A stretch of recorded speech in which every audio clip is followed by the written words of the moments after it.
All right, we are about to lock in here at Silicon Reel. I'm with Daniel Murray, who is the founder and chief marketing officer of Grabble, which is a mobile app that's basically Tinder for fashion. What the hell is that? Let's ask him a little bit about it. Tell us more about Grabble. Okay, well, the story that I like to say in the whole Tinder for fashion part is actually, it was my co-founder who was obsessed with Tinder, because I actually had a girlfriend at the time, so of course I'd never been on Tinder, didn't really know what it did, clueless, naturally. So good answer. we were fascinated by the way Tinder had basically changed the entire concept of mobile UX. Everything you could do on Tinder, you could do with one hand. And that pretty much left another hand free to wave, write, whatever you needed to do. So we thought, well, if we apply that mold to e-commerce, we should probably be able to fit in a pretty interesting shopping model and, most importantly, a mobile product. So we had originally started with a website, pretty much like everyone in e-commerce, ourselves mostly because of our age range of audience, which was 18 to 30. We'd started to see the web traffic just dwindle. And mobile traffic was rising, and we had the same problem as everyone else, which is we tried to fit e-commerce into mobile web. Doesn't work. Just can't fit the whole thing in. Mobile loading times are slow. The UX is poor. There's everything. Right. So you made the move quick because there's a few companies. Super fast. Well, we were small and agile, and we literally just one day we were like, the traffic's dwindling, this isn't working, we need to just change tack, and we were like, right, that's it, we're going to become a mobile company, this is how we're going to do it. Also known as a pivot, which we'll be talking about here, but it's interesting because you guys were small enough to where you could make the move. I had companies on here before, and they shall remain nameless, that didn't make the move and weren't able to make it. Yeah. And so I was actually messing with Grabble earlier today, and I was playing with it. And, a lot of us guys, we're, when it comes to fashion, maybe we're resistant, or we don't know what to do, we've had bad experiences, and I was there, like, flipping away, like swiping right, swiping left. Again, I'm in a happy relationship, so I don't even know what Tinder is. Yes. That's right. And so I don't know what I was doing, but like quickly it starts to learn what kind of fashion you like and that kind of thing. So you guys got that right. I'm pretty sure. Well, we were basically lucky because we just doubled down.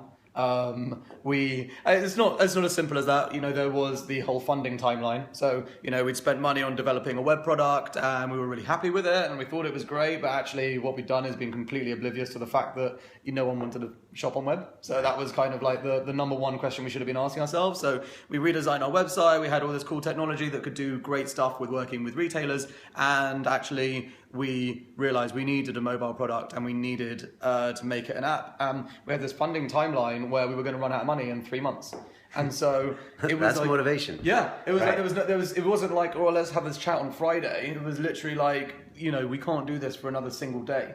We have to become an app company tomorrow. Wow. Right. This is a fascinating story. It's something that comes up all the time. And maybe it's a corollary on Innovator's Dilemma, but when you're in the trenches and you have the skin in the game and you have no other choice, then you have to change. It's not like they're like, well, in 3 years' time, we better do. I mean, you had no choice. So no, it was the fastest decision we ever made. And you ditched all the work you had done on your other sort platform. of. So we had a consumer site, and we were very proud of our consumer site, but we basically ditched the entire thing. And which is painful, really painful. There's like loads of this, like the famous Dave McClure thing, which is just kill a feature every week, and we killed all of our features. Literally, like the entire thing was so painful, except for the ability to grab a product, which essentially meant in our vernacular save a product. So we just turned that into a swipe, and that was the only thing we kept. And wow, kill a feature. So that's like a way to go through and just kill your darlings by killing a feature on your product until it tightens down into being. And basically you see who of your audience gets pissed off. If anyone writes in and says, hey, no, why the fuck did you take away like follow or this ability to do that or search? And then you know that they actually care. And if no one cares and they still keep using the same things, then in theory... and this is what's fascinating. A lot of guys that watch London Real and girls too, they're like, oh, Brian, I don't watch Silicon Real all the time because I'm not into tech. But it's not about that sometimes. And that's why I love spending time with these founders and innovators, because it's about like really questioning constantly yourself, your product, your market, and then killing your darlings, things that most people and most companies would be like, we would never do that. Yeah. But you guys do that like for a living. So, all right, we're going to lock in here and get even deeper and find out more about this. Again, this isn't just for tech people or even specifically entrepreneurs. It's about anything, any business, and even yourself. You might want to start killing features on your own person. That's That's a good analogy, right? Yeah. So there you go. It's Grabble. It's the leading, what's the #1 UK fashion app right now, which is no joke. We're going to talk about that too. Yeah, we could talk more now, but we're actually going to plug in here to the microphones. Behind the scenes, here we are at the studios. Click here to subscribe, and it'll come right to your box. And here we go. About to lock in live.